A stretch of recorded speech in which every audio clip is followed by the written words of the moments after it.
Hello, I'm Len Suzio, President of GeoDataVision, and I'm here to share with you an exciting new service. We call it CRA Interactive Mapping.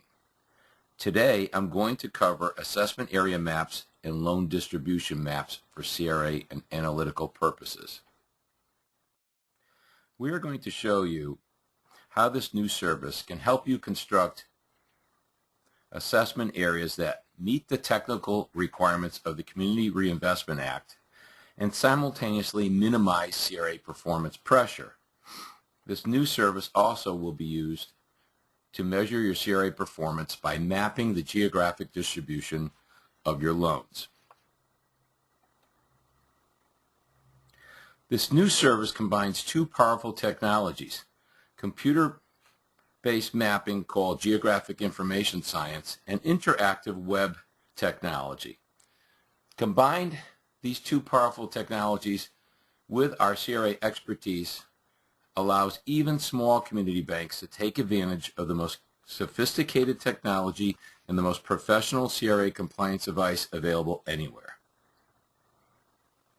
When you define your assessment area, you should have two goals in mind.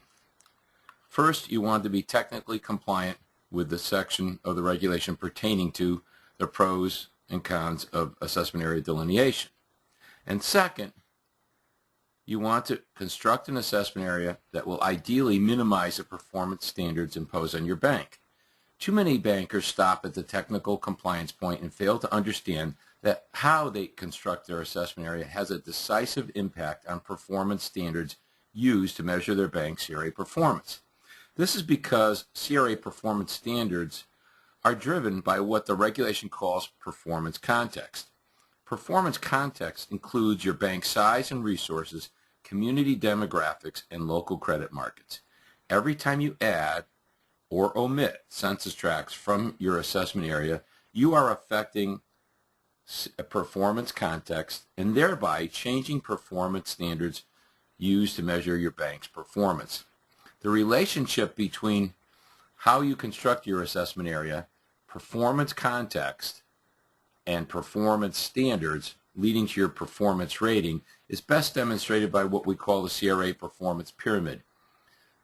Performance context is driven by assessment area delineation. And it is a performance context which the examiners use to create performance standards, which in turn are applied to the CRA performance test, resulting in your rating. When you construct your assessment area, you should take into consideration a number of very important variables. You must include wherever you maintain deposit-taking branches. You should consider the geographic distribution of your historic lending patterns. You need to recognize political subdivisions, in particular counties. You need to identify where tracts are located and their identities, and you need to consider tract income demographics. Having gone through this very brief review of the essentials of assessment area delineation, we will now give you a demonstration of how this service will work. The first step in constructing or reconstructing an assessment area is to review the current assessment area. On your screen is a map that depicts the assessment area of a client bank that had been uploaded to us in the form of an Excel spreadsheet. This is what's called a color theme map, and the map details or features are explained in the legend in the upper left corner of the map. You can see that the color theme in this map portrays the income classification of census tracts, a very important parameter to consider when constructing your assessment area.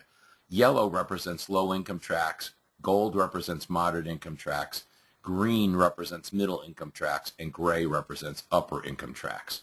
In addition to the tract classifications, the tract boundaries themselves are portrayed by the thin black line in the map. In addition to that, there are other boundaries indicated by the yellow lines, which represent the counties in the map. And finally, there's another boundary line that is the heavy black line that represents this bank's assessment area. You will note that there's a separate line down here which reflects the fact that the bank had actually made a mistake and inadvertently included a census tract down here in its assessment area up there. This was not recognized until the map was completed. I also just want to call your attention to the fact that the bank's branch is indicated by the star in the center of the assessment area. When reviewing an assessment area, one of the first things to do is to determine if there are any technical violations with the current assessment area. And one of the most common errors we have observed is substantial overlap of an assessment area across an MSA boundary. This is prescribed in the regulation. Consequently, we always take a look at an MSA map to determine if that is a problem with the existing assessment area delineation. You can see in this map that the color theme represents metropolitan statistical areas. The light blue area in the center of the screen is the Columbus, Ohio MSA, and these other colored areas are surrounding MSAs. The non-MSA area is not colored in at all. The blue boundary within the MSA represents the bank's assessment area as defined. And we can see that that assessment area, along with the offending tract down below, is entirely contained within the MSA. Therefore, there is no violation of subsection 0.41 in the regulation. Having ascertained if there has been any technical violations of the regulation, our next step is to take a look at the bank's historic lending patterns as distributed throughout the geographies in the assessment area and the surrounding area. This is a map that uses a color theme to depict the distribution of a client's loan history. The color theme in this map uses quartile distribution to paint a picture of loan distribution that shows not only geographic dispersion, but the relative volume of lending too. Quartile analysis involves breaking out the distribution of loans among census tracts and segmenting the distribution into the top 25% of tracts with the most activity, followed by the next quartile that contains the second most concentrated pattern of lending, followed by the third and the fourth. In this map, again, if you look at the legend, it'll explain the color theme, and the color theme shows that the tracts with the red color or the mauve color are the tracts that have the most lending activity, followed by the yellow tracts with the second most, and the green and the blue tracts with the lower quartiles of activity. The white areas represent no activity whatsoever. A second type of map that we employ is called a double theme map. This map employs a double theme reflected in the colored census tracts in the background, as we explained previously, representing the income classification of the tracts, and superimposed on that are bar graphs that represent the relative volume of lending by the bank in every census tract where it originated loans. Furthermore, as explained in the legend, the bar graph is not only scaled to represent the relative volume, but the color segments of the bars represent the portfolio type. In this way, we are able to get a glimpse and an insight into the all-important issue of distribution among low and moderate income tracts within the assessment area. We are now ready to begin the process of tract by tract assembling this bank's assessment area.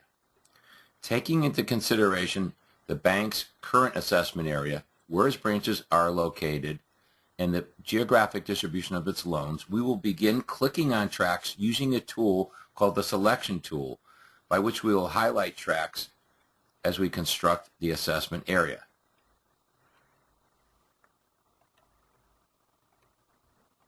You can see them beginning around the bank branch, and we're adding tracts one at a time, clicking on tracts, and as we do this, we're discussing this with the management of the bank, talking about the pros and cons of including or not including each and every tract. Typically, this process takes about 45 minutes to an hour for an assessment area. You can see as I'm clicking on, a pattern begins to emerge, and the shape of the new assessment area takes effect.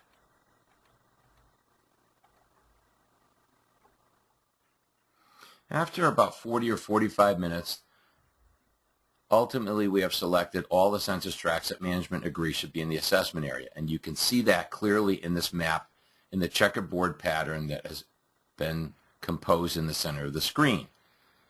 We are now ready to finalize the steps in preparing this bank's official CRA assessment area.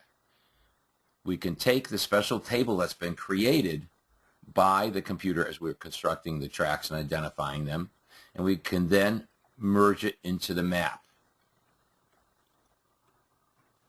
And you can see we now have a nice black boundary going around the assessment area as the bank has decided would be appropriate. We will then remove the checkerboard area from the middle. And we now have a finished map ready for your CRA file. You can see that this is rather simple but very sophisticated and very effective because you can visualize and see your assessment area as being constructed, and you have the ability to talk to some of the best professionals in the field, experts in CRA compliance. This map has all the elements that are required for a CRA assessment area map. It has the boundary of the assessment area, the tract classifications income-wise, where the branch is located. We did not include the tract identities in this map because of the very tight configuration of tracts and their density, which would make it very difficult to have a legible tract number imposed on the map. But a separate table can be appended to the map to meet the regulatory requirements. You have now had a very brief demonstration of this exciting new technology. We encourage you to contact us if you are interested in more information by contacting Bob Suzio at GeoDataVision, bobs@GeoDataVision if you choose email, or calling Bob directly at his phone number 203-245-2750.